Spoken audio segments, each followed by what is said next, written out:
جیسا ہماری کوئی بچی اسکول کالج میں پڑھتی ہے اور وہاں کوئی جگہ اس کو پردے کی نہیں ہے تو وہاں اس کو اسکول کے پارک میں یا کالج اور یونیورسٹی اور دفتر کے پارک میں اپنی نماز ادا کرنی پڑے گی، نماز تو وہ چھوڑ نہیں سکتی ہے، تو وہاں پردے کی رعایت کرنی پڑے گی۔ اسی لیے فقہاء کرام نے کچھ مستند احادیث جو مصنف شیبہ اور مصنف عبد الرزاق میں ذکر کر دی گئی ہیں کہ عورت کو نماز پڑھنے کے دوران بہت اہتمام کرنا چاہیے اپنے پردے کا، اسی لیے کہا سجدے کی حالت میں عورت کے لیے زیادہ مناسب ہے وہ جھک کر سجدہ کرے تاکہ پردے کی رعایت ہو۔ اگر اس کی کبھی مخالفت ہوتی یعنی عورت مرد کی طرح سجدہ کرتی ہے تو اس کا سجدہ ادا ہو جائے گا، گناہ نہیں ہوگا، لیکن وہ اپنے پردے کی رعایت اس نے نہیں کی، اور اس کی وجہ یہ ہے کہ ہمیشہ ایک جیسے حالات نہیں ہوتے ہیں۔ اس میں ہماری خواتین کبھی کبھی یہ کوتاہی کرتی ہیں کہ اگر ان کو موقع میسر نہیں ہے، خالی کمرہ نہیں مل رہا تو نماز ہی چھوڑ دیتے۔ نماز چھوڑنا نہیں ہے، نماز پڑھنا ہے، چاہے آپ کو مردوں کے ماحول ہی میں کیوں نہ پڑھنی پڑے، لیکن وہاں آپ کو پردے کی رعایت کرنی۔ اسی لیے فقہاء نے جو تقسیم فرمائی ہے وہ تقسیم اسی لیے ہے کہ آپ کو جس صورت میں بہت زیادہ پردہ ہوگا وہی صورت اختیار کرنی چاہیے۔ کبھی کبھی ذہن میں بات آ جاتی ہے کہ نبی رحمت صلی اللہ علیہ وسلم کا قول جو احادیث کی کتابوں میں موجود ہے، حدیث پاک صلو کما رأیتمونی اصلی،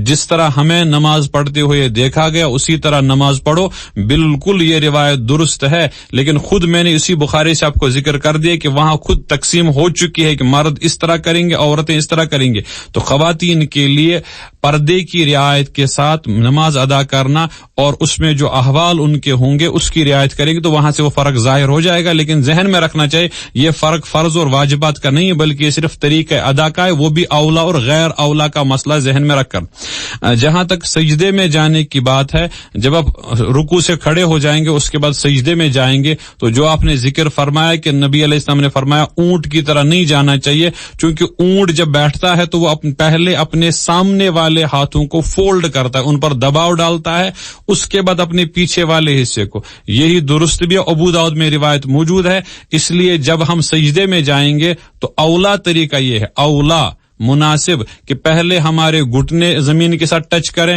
اس کے بعد ہمارے ہاتھ زمین کے ساتھ ٹچ کریں، اور اس کے بعد ہماری ناک اور ہمارا ماتھا۔ لیکن اگر کوئی اس کا الٹا بھی کرتا ہے وہ بھی اولا اور غیر اولا کا مسئلہ ہے، وہ ناجائز اور عدم جائز اور ناجائز کا مسئلہ نہیں ہے۔ اسی طرح آپ کا تیسرا سوال جو ہے اس میں چونکہ تھوڑا سا فرق آپ کو ذہن میں رکھنا پڑے گا، ایک مشہور جملہ ہے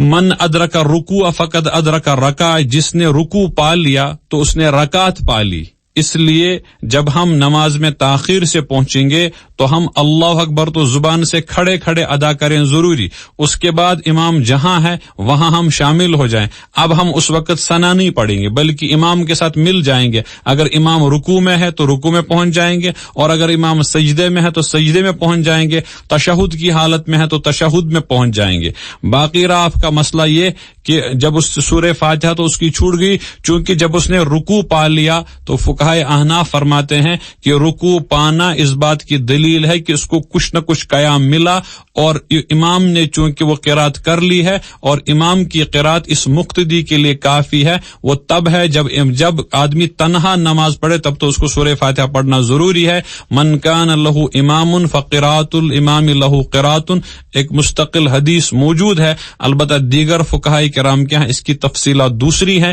فقہاء احناف کے ہاں تفصیلات یہ ہیں جو میں نے عرض کر دی۔